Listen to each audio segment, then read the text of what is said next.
What's going on, everybody? Hardest part of the ring here, back at ya with a spicy Backlash 2020 review. Man, oh man, is it just me, or is the fact that Backlash is not the direct pay-per-view after WrestleMania, is it just me, or is that absolutely infuriating? I don't know why. I don't know, man. Maybe it's just the traditional fan in me that doesn't like it, but whatever. Backlash wrapped up last night, and I thought it was a damn good show. Really, really good stuff. I think it exceeded mine and a lot of others' expectations based on the card that was put forward in the build leading up to this show. I like that WWE is kind of embracing the Rona era. They're finally starting to acknowledge the lack of crowd and work around that rather than just work the same as if a crowd was there. You know what I mean? Because maybe it's trial and error. Maybe they just had to do that and realize it wasn't that great. And they've made a lot of adjustments to their production and how the show is laid out. You know, they've added the NXT guys around the ring, which, you know, obviously it doesn't compare to having a true crowd out there. And a lot of times it's a little like it's WWE employees in the crowd. So obviously they're going to do exactly what the characters want to. You know, the heels are going to get booed, the faces are going to get cheered. Sometimes it's a little over the top, but all in all, I think it's better than no crowd noise at all, in my opinion. I think that's for sure the fact there.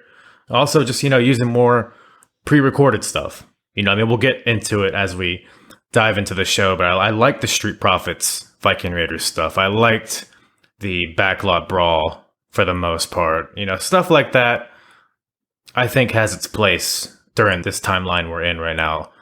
We don't have a crowd there, man. So we don't need to have 100% live matches. We can afford to do pre-recorded stuff to add some variety to the show, add some maybe comedy, add some more, you know, over-the-top cinematic stuff. There's no problem with that. I see no issue in that at all. And like I said, we'll get into that more as we dive into the show. But I think, all in all, I think WWE is trying to make the product fun during this time period because they can't feed off the crowd. They can't do certain angles without an audience. So they're just having some fun with it. They do silly things like the greatest wrestling match ever, the whole production with that match. Like I said, the pre-recorded stuff, you know, the ability to kind of cut and paste certain things. Like on NXT a few weeks ago when we saw Velveteen Dream do an elbow drop from the top rope into like over the barricade onto the floor, which obviously he didn't do, but they like cut and, you know, manipulated that to look like he actually jumped from the top rope onto the concrete floor. So little silly things like that I don't have a problem with. But as far as Backlash as a show, I thought it was a really good show from top to bottom. And that's not a thing you can say about a lot of shows. A lot of times these kind of shows will have, you know, some shit in the middle, might have a good opening, might have a good main event, but it's, you know, it's all in all, it's not really consistent. But I thought Backlash was a consistently good show, and I had a lot of fun watching it. And I think at the end of the day, that's really all that matters. So with that, we just dive right into it, right? We had the pre-match show, Apollo Crews versus Andrade. Now, a lot of people were upset that this is a pre-show match, which to me, man, like pre-show, it's all on the same fucking platform, man. You turn on WWE Network, you watch it all the same way. The only difference is I think the pre-show is maybe on YouTube or something. Like, what really is the big deal about being on the pre-show, especially with no crowd? You know, I can see maybe, you know, if there's an audience, maybe a lot of people haven't shown up yet, so they have like a half full crowd.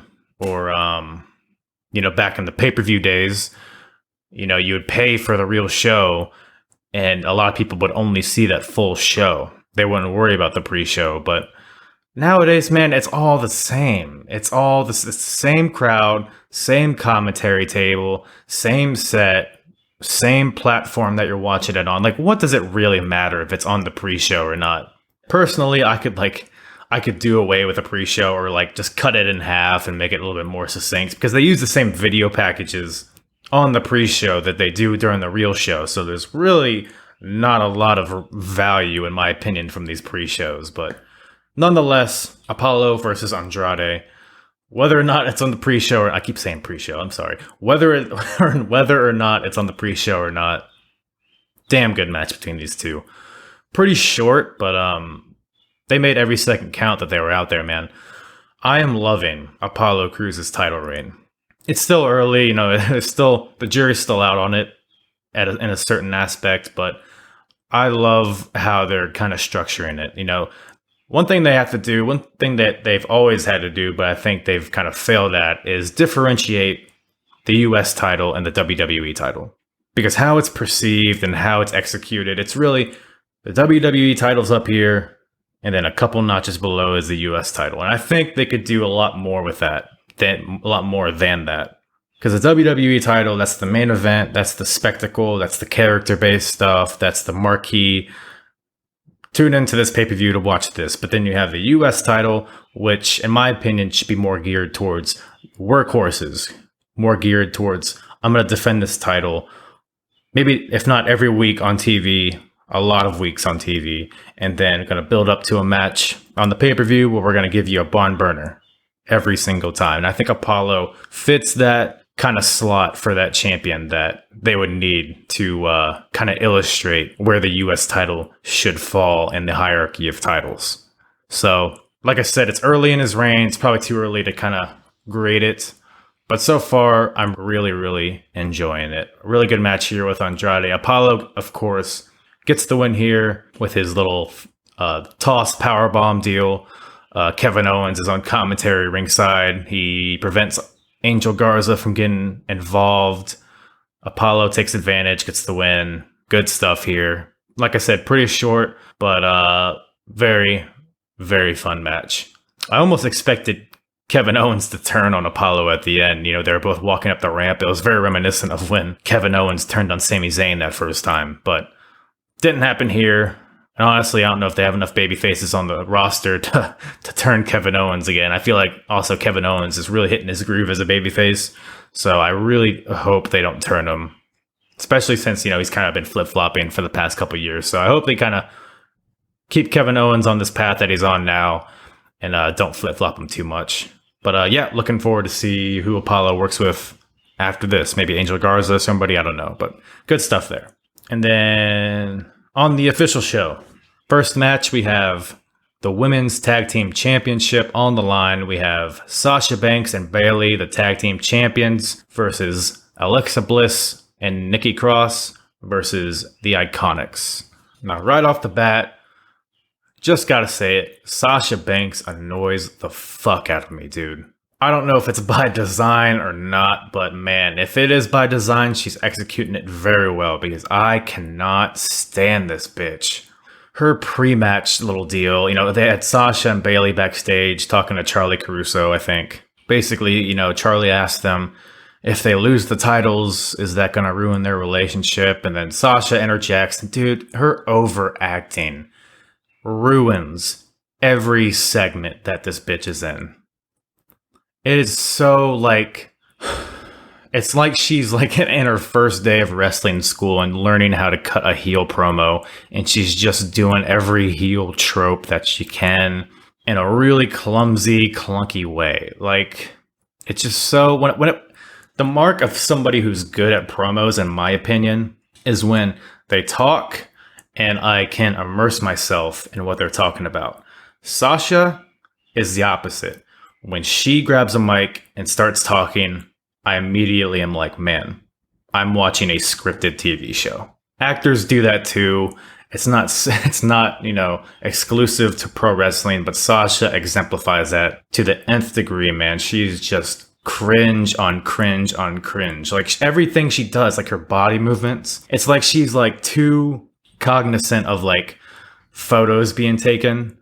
You know what I mean? She's walking around really exaggerated, like somebody, how nobody walks. She does all these poses. She's trying too hard to be sexy and sultry and mysterious. She's trying too hard. It's she's just thinking about how she looks and not actually thinking about what she's doing. And that's what takes me out of it whenever I see her. And which is a shame because she's good bell to bell. She's had a lot of great matches, but her character work just takes me out of it, man, every single time. Just had to get that out of the way because it's been bothering me. And God, fuck Sasha Banks, whatever. Anyways, that being said, the match itself was pretty damn good. It's a triple threat tag team match. By nature, it's going to be a clusterfuck at some points. It's going to feel a little bit overproduced, and it did, more so towards the beginning. It felt very choreographed, and how, they had the whole standoff between everybody, that whole deal, that kind of stuff. It's not just women, it's men. It's in all companies they do that, and these kind of like multi-man or multi-person matches. So, but once they got into the groove, I thought the match was paced very well.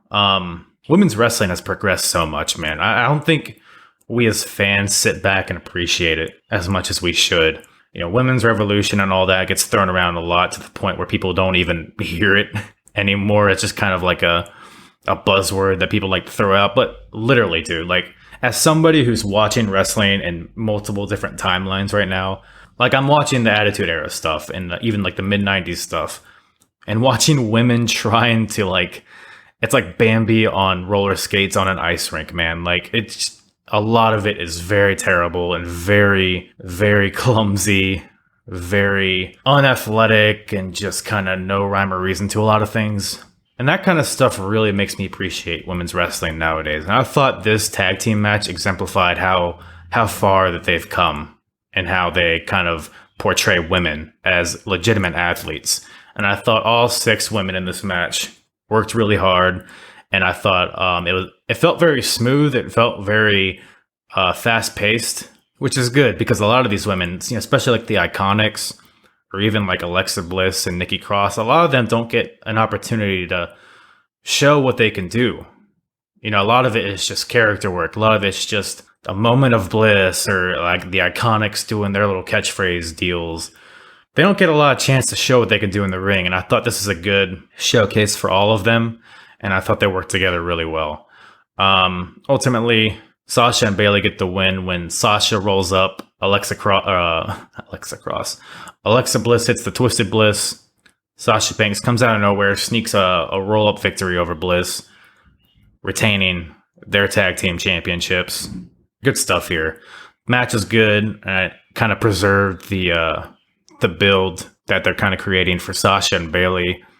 Sasha has gotten both victories, both in winning the tag titles and retaining the tag titles, preserving Bayley those straps, and I think is kind of building the kind of resentment from Sasha onto Bayley because she's kind of doing all the work and Bayley's reaping all the rewards, whether it's winning the tag team titles or keeping the SmackDown title on Bayley. I think Sasha's working really hard, and Bayley's, like I said, reaping all the rewards from Sasha's hard work. Some good seeds being planted there. I just hope they don't drag it out too much because it's like inevitable at this point. It's almost so inevitable that I almost think they won't do it. I think they might just be trolling the fans a little bit here, but who knows?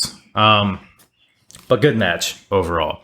I will say, first of all, Bayley is probably one of the most underrated women's wrestlers right now. She's so entertaining. She's so hilarious. Like, she's embracing how obnoxious she can be. She's almost, her and Sasha are both like really tongue-in-cheek with everything. And watching Bayley like interact with Michael Cole as she's wrestling, like yelling at him.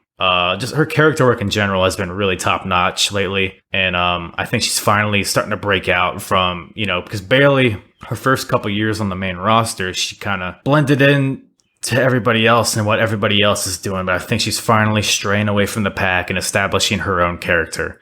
And I think that heel turn for her did wonders for her career. So I love what Bayley's doing. And speaking of underrated, I think Peyton Royce is also one of the most underrated wrestlers on the entire roster. Like I said, the Iconics, a lot of their deal is, being screechy, having screechy voices, being Australian, doing their little dance or whatever the fuck they do. But Peyton Royce is really, really competent in the ring, and I think she showcased that a lot in this match as well. And she is a very handsome woman, I must say. But nonetheless, that's beside the point. Whatever. So yeah, good match, good stuff. After that, we have Jeff Hardy versus Sheamus. So, first of all, this whole angle is great. I love it. I love every minute of it. Some people think they went too far with the car crash angle or whatever. Look, do you want intricate storylines? Do you want intriguing feuds? Do you want something unique and different? Or do you just want the same old recycled bullshit? Do you want the Attitude Era or do you not want the Attitude Era? Do you want the PG era or do you not want the PG era? Are you just bitching for the sake of bitching? I'm talking to the people who are claiming that this Jeff Hardy storyline is too much. It's over the line. It's not over the line. It's not over the line. You think they didn't get Jeff Hardy's blessing on this shit? Really? Come on, man. The angle's great. You know, obviously alluding to Jeff's past with substance abuse and all of his suspensions and DUIs and all that. It's real. And in my opinion, the best storylines are ones that are based at least a little bit in reality. And I think they're doing a great job here. And I think Sheamus is filling his role as good as anybody can. I think Sheamus is doing really good work here as well, calling Jeff a junkie and all that. And I gotta say, I didn't watch SmackDown this past Friday. I heard about the contract signing, but this is the first time I actually saw it in the little video package before the match. Why was there so much piss? I don't think if I tried, like if I like actively tried to not piss all day, I don't think I could create that much volume of urine if I wanted to.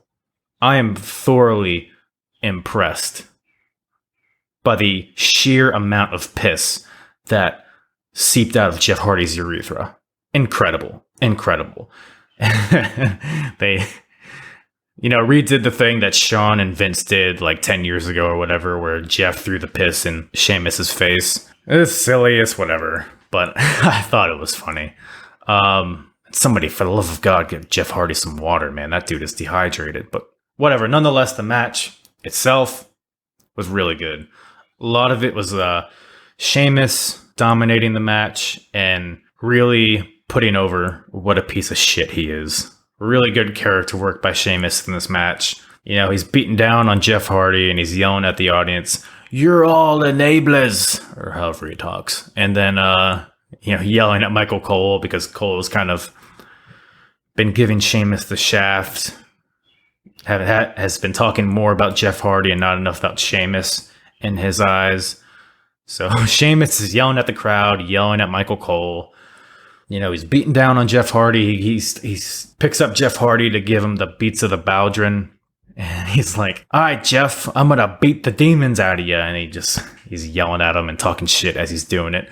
Awesome stuff by Sheamus here. That's a big part of the match, was him just beating down Jeff Hardy. Jeff honestly didn't do that much as far as offense goes, other than a few of his signature moves. But, you know, Jeff is at that age where he's not going to be, you know, bouncing off the top ropes during the entire match. You know, Jeff is smart. Jeff Hardy has been around for a long time, and he knows where his strengths are.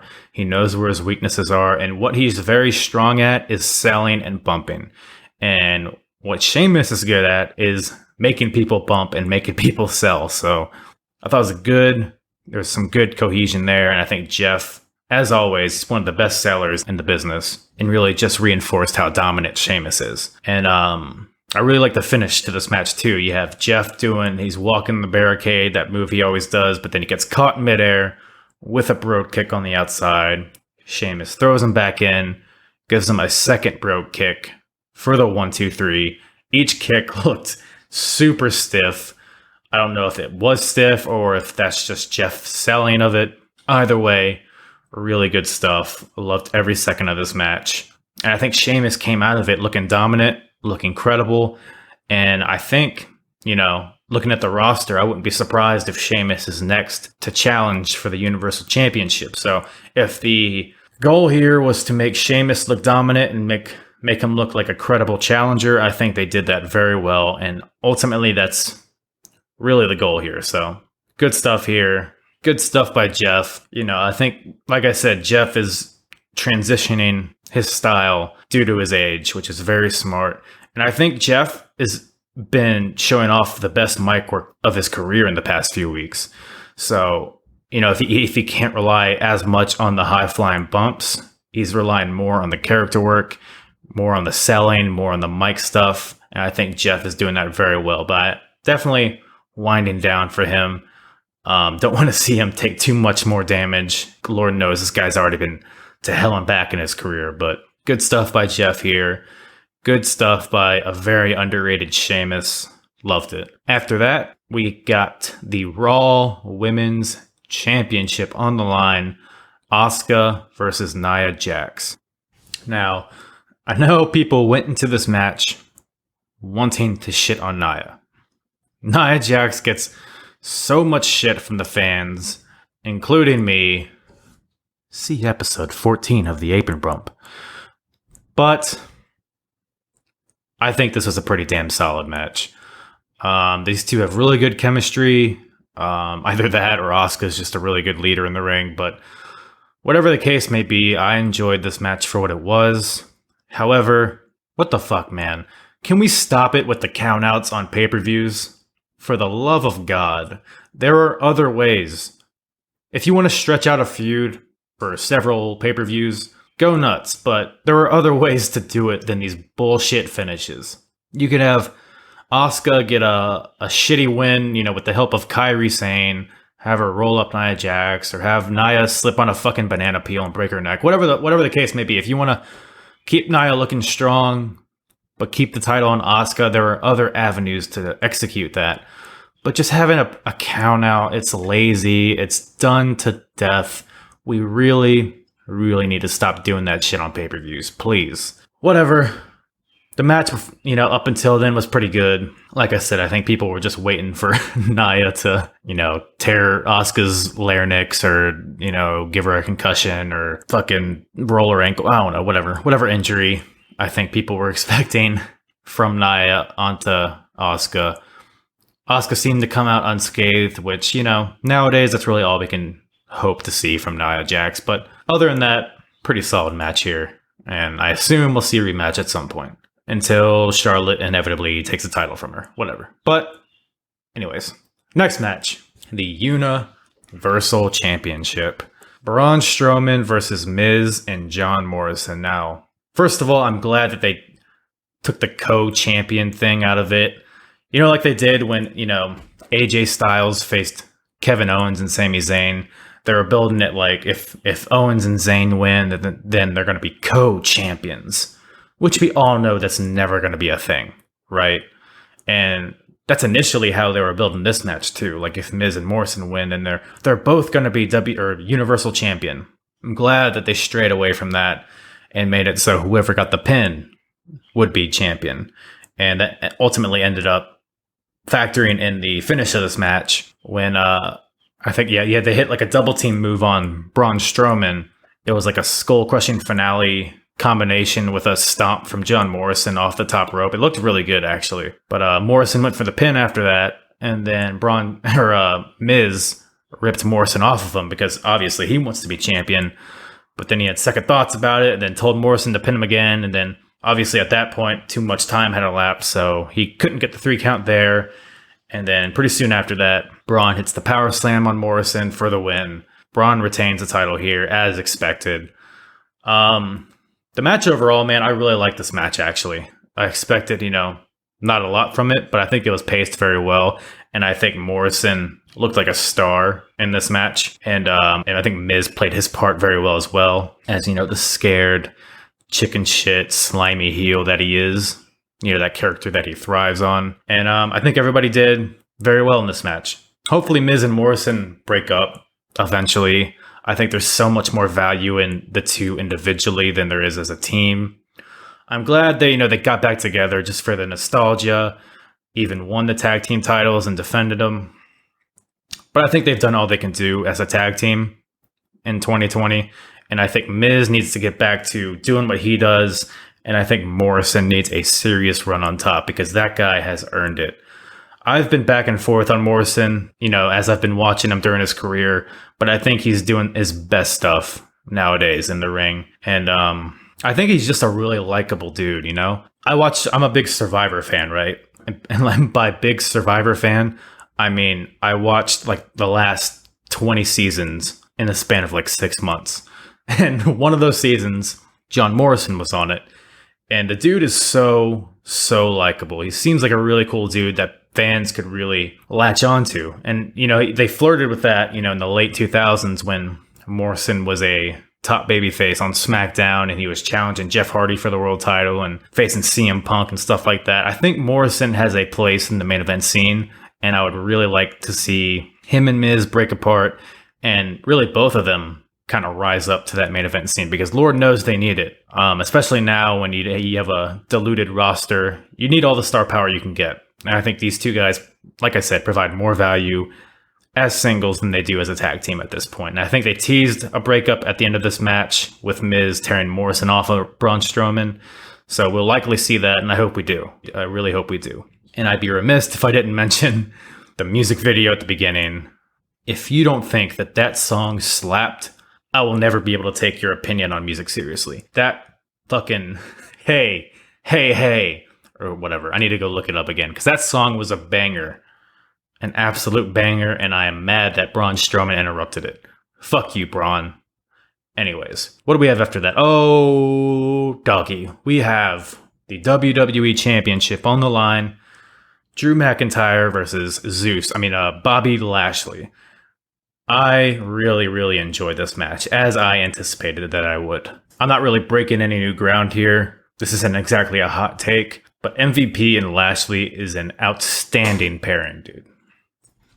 Awesome pairing of those guys, because Lashley's never been a talker, Even in TNA, when people loved all the stuff he was doing, he's kind of a cornball. MVP fills in those gaps that Lashley cannot accomplish. Lashley looks intimidating from the neck down, at least he does.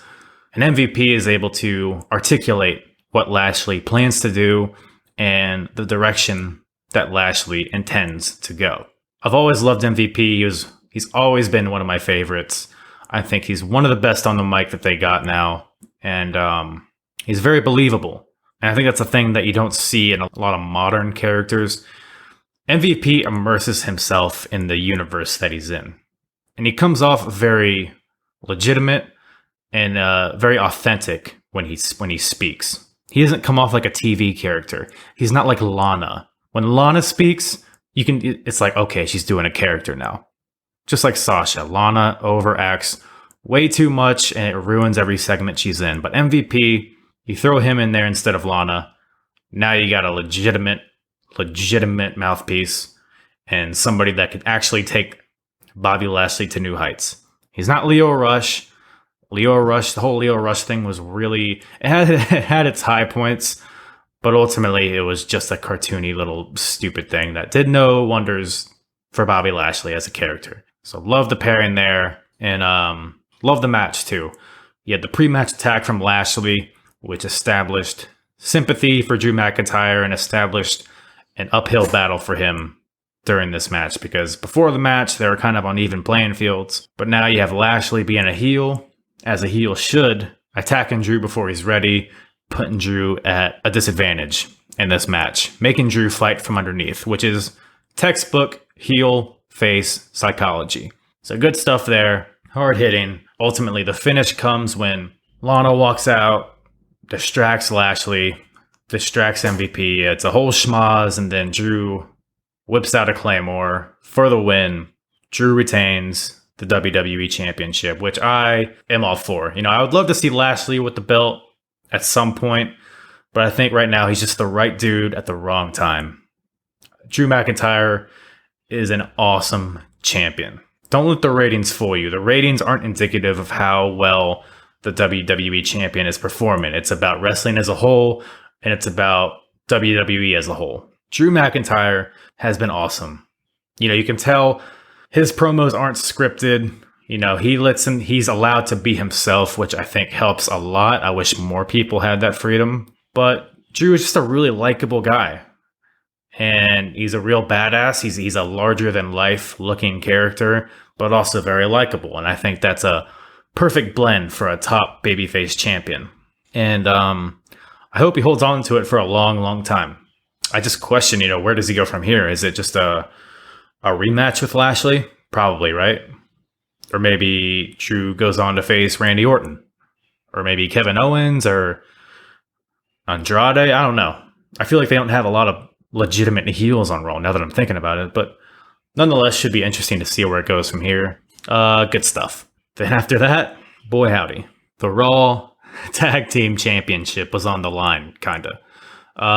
Street Profits versus Viking Raiders. Now, I didn't even know this match was happening until a few hours before the show, so I'm not going to sit here and be outraged that we didn't get a wrestling match between these two guys, because ultimately, who gives a shit, right?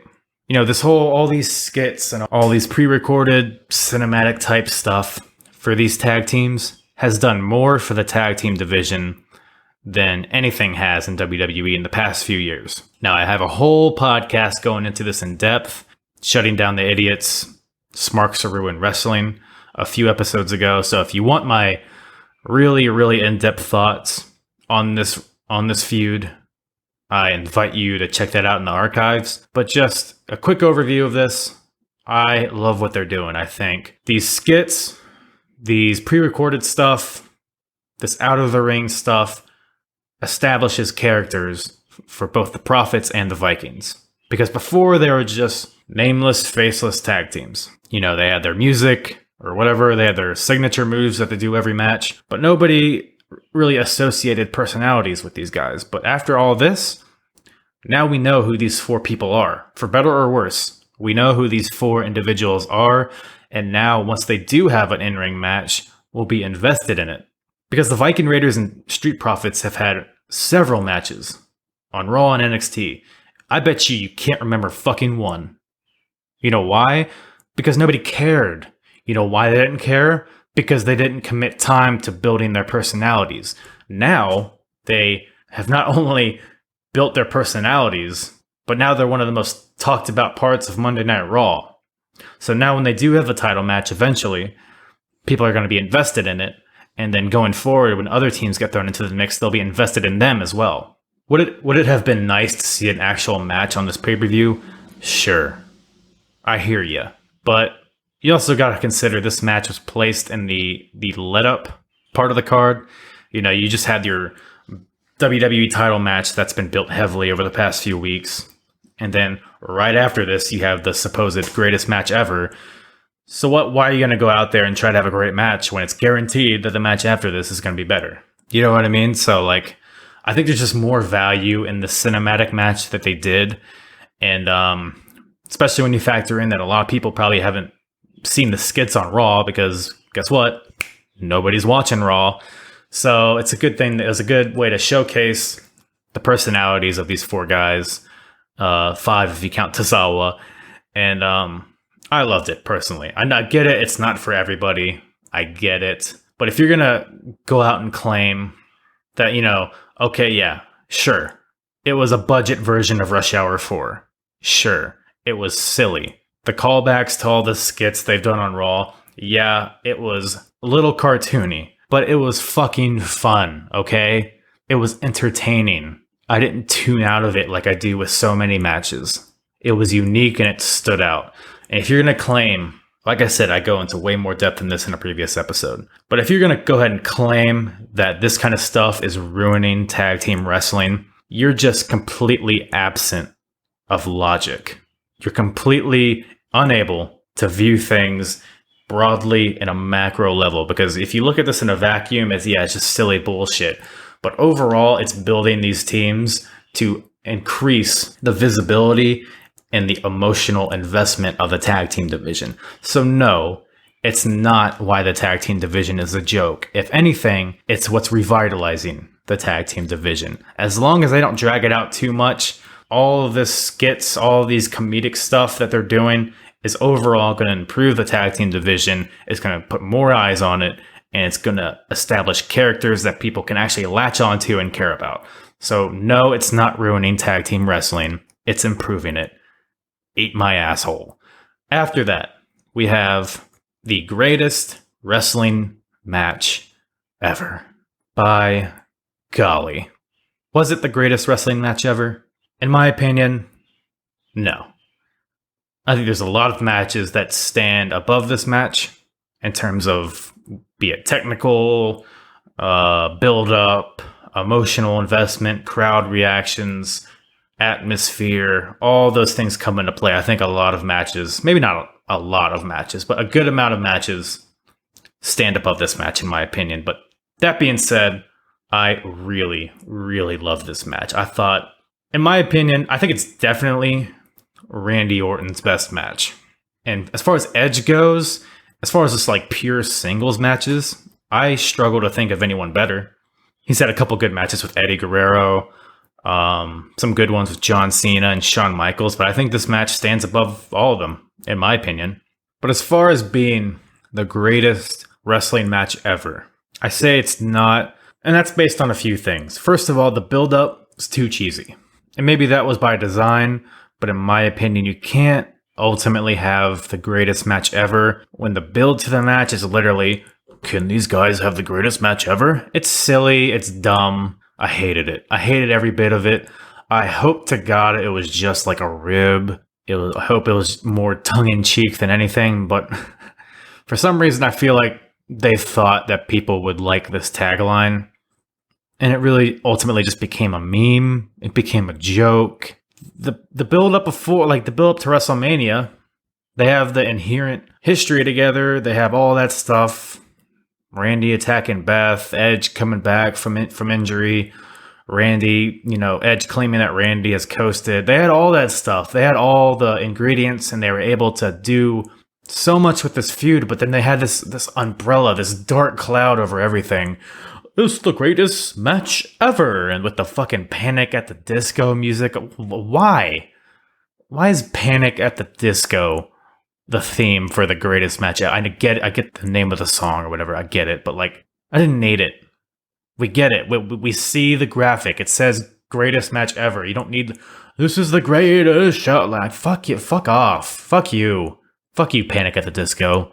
Like, I don't mind the tongue-in-cheek stuff, the cartoony build-up in this time period. I don't mind it in general, but you're just not going to get the greatest match ever when you're cutting up a pre-taped match with no crowd, with a silly build-up. You're just not going to.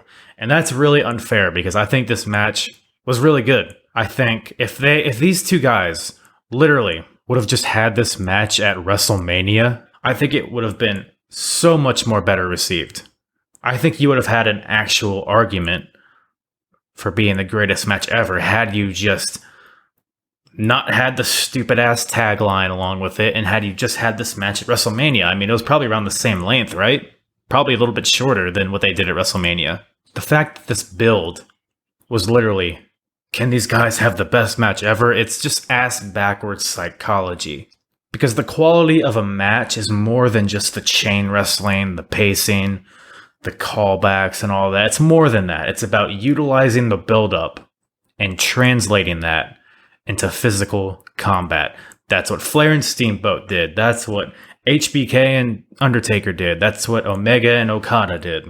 They didn't go into the match, you're about to see the best match ever. No, they just went out there and fucking did it. And I think if these two guys would have just done that, and this isn't, by the way, it's not on them, it's about the marketing of this match, which is so fucking dumb. If they just would have let them have this match at WrestleMania without the stupid marketing with it, it would have been astronomically better. Not astronomical. It would have been a little better. It would have been better. Okay? Fuck you. Anyways, that being said, I don't want to harp on that too much. I did love the match. I thought it was, like I said, the best singles match of each of these guys' career. And apparently Edge at some point tore his tricep in this match. I did not notice it at all. I couldn't tell you what spot it happened in. And I mean, it didn't feel like it hindered the match at all. So good on Edge for fighting through that, if that is indeed true. I also got to say, I loved the Fink tribute at the beginning of this match. Did not expect that, but I thought that was really cool. Fink is obviously, he's announced matches for both these guys, so it's very fortunate that they had the audio from that. The old school MSG microphone that he used to use. Really cool stuff there. Really cool to see them paying a little tribute to the Finkster. And the match itself, it was a really good mix of, you had a little bit of chain wrestling at the beginning, some catch-as-catch-can, counter reversals, stuff that not really formulaic ones either, like stuff you generally don't see. Like, I like how Edge hit the ropes, right? And then Randy went to do a drop down, And so many times you'll just see him run over the guy.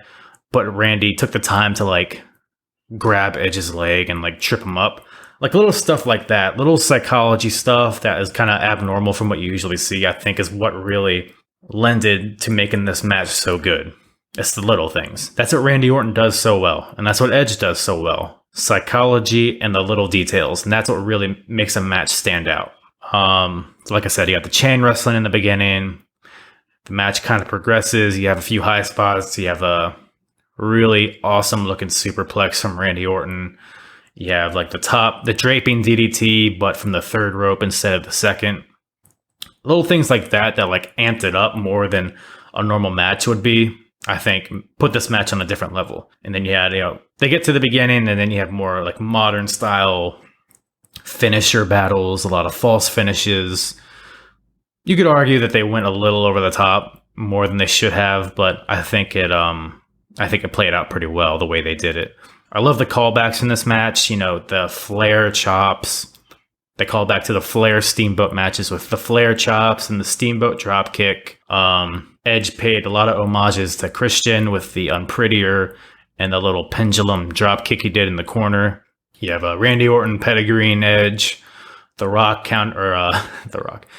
you have Edge countering that with a rock bottom. You have both guys doing the Three Amigos to pay tribute to Eddie. These guys are really giving a little shout out to other wrestlers that have arguably really had the greatest matches ever.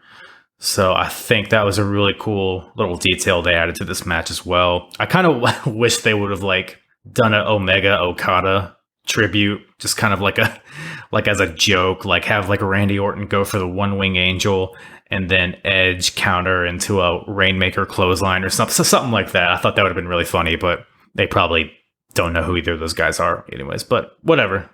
Ultimately, I thought the finish was awesome. I'll tell you why it was awesome, because Orton, I think he gives Edge a low blow, right?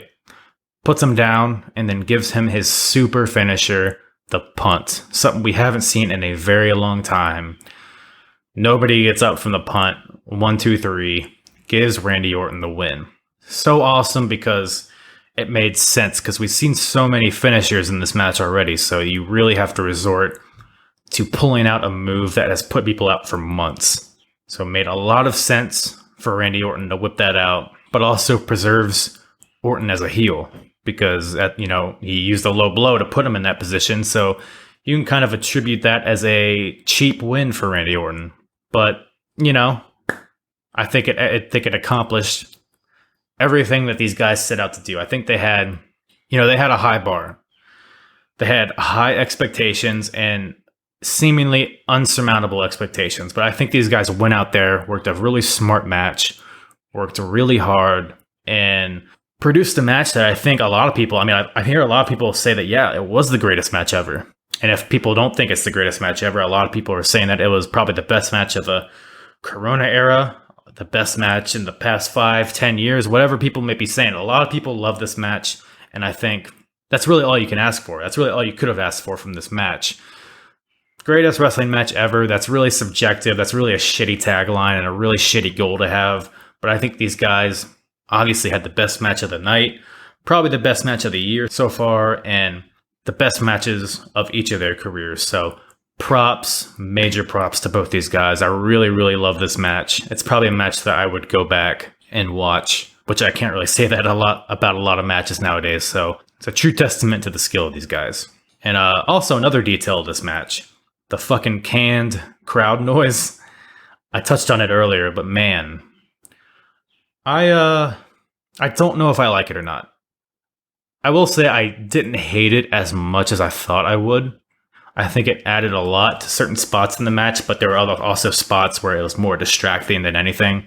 And looking online, it seems like people are pretty 50-50 on it. So I think it has its place. I just hope they don't overdo it. You know what I mean? Greatest match ever. I get it. You want to amplify it as much as you can, but we don't need this shit for like a main event match with Jinder Mahal and some local jobber. You know what I mean? You don't need the "this is awesome" chance for fucking, I don't know, Brendan Vink versus Akira Tozawa on Raw. You know what I mean? You don't need holy shits for that. But I think, it it's better than no noise. I will say that for sure. So I'm sure we'll see that more often. Maybe I'll have a more strong opinion on it as I see it more often during this timeline that we're in. But you know what, man? I think that's all I got for you guys on this show. Overall, from top to bottom, very solid show. I think it definitely exceeded my expectations. And I think it exceeded a lot of people's expectations for the kind of lukewarm build up to the show. But overall, I had fun watching it, and that's really all you can ask for as a wrestling fan. Thank you guys once again.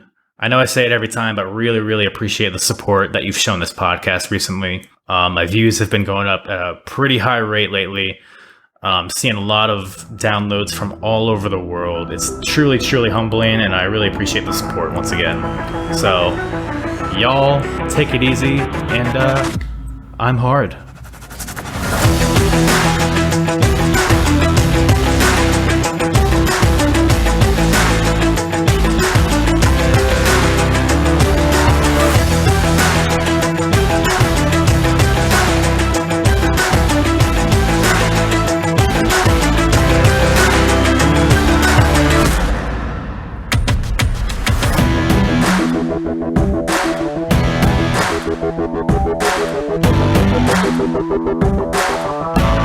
Thank you.